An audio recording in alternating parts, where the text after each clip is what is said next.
പാലക്കാട് ഷൊർണൂരിൽ കൃഷിവകുപ്പ് കുടിശ്ശിക അടക്കാത്തതിനാൽ കർഷകർക്ക് നോട്ടീസ് നൽകി KSEB.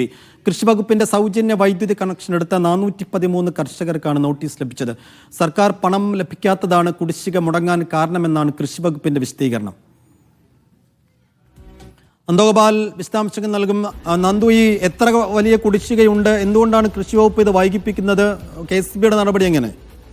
ഈ ഷൊർണൂരിലെ ഏതാണ്ട് 413 കർഷകർക്കാണ് ഇത്തരത്തിലൊരു നോട്ടീസ് ലഭിച്ചത്. അതായത് ഈ കൃഷി ആവശ്യത്തിനായി വൈദ്യുതി വകുപ്പും കൃഷി വകുപ്പും കൂടെ ചേർന്ന് സൗജന്യമായി ഇത്തരത്തിൽ വൈദ്യുതി കർഷകർക്ക് നൽകാറുണ്ട്. ഇതിന്റെ കുടിശ്ശിക പൂർണ്ണമായും അടയ്ക്കുന്നത് കൃഷി വകുപ്പാണ്. പക്ഷേ കഴിഞ്ഞ കുറച്ചു കാലമായി കൃഷി വകുപ്പ് ഈ കുടിശ്ശിക അടച്ചു തീർക്കാറില്ല എന്നുള്ളതാണ് മനസ്സിലാക്കുന്നത്. അതോടുകൂടിയാണ് KSEB ഈ കർഷകർക്ക് തന്നെ ഈ നോട്ടീസ് നൽകിയിരിക്കുന്നത്.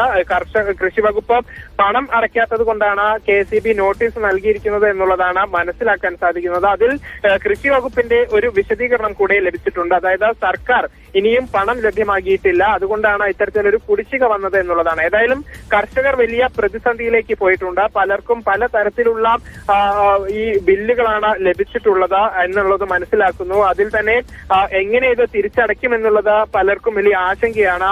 പലരും ഈ ഷൊർണൂർ മാത്രമാണ് ഇപ്പോൾ 413 പേർക്ക് ഇത്തരത്തിൽ ഒരു കുടിശ്ശിക നോട്ടീസ് വന്നിട്ടുള്ളത്. ജില്ലയുടെ പല ഭാഗങ്ങളിലും ഈ ഒരു ആശങ്ക നിലനിൽക്കുന്നുണ്ട് എന്നുള്ളതാണ്. പല കർഷകരും ഈ ഒരു പ്രശ്നം ചൂണ്ടിക്കാട്ടുകയും ചെയ്യുന്നുണ്ട്. ഏതായാലും സർക്കാർ ഈ വിഷയത്തിൽ പെട്ടെന്ന് തന്നെ ഇടപെട്ട അടിയന്തരമായ ഒരു പരിഹാരം കണ്ടെത്തണം, അല്ലെങ്കിൽ ഈ കുടിശ്ശിക അടയ്ക്കുന്നതിന് വേണ്ടി കൂടുതൽ സമയം നൽകണം എന്നുള്ളതാണ് ഇപ്പോൾ കർഷകർ പറയുന്നത്. ശരി നന്ദു.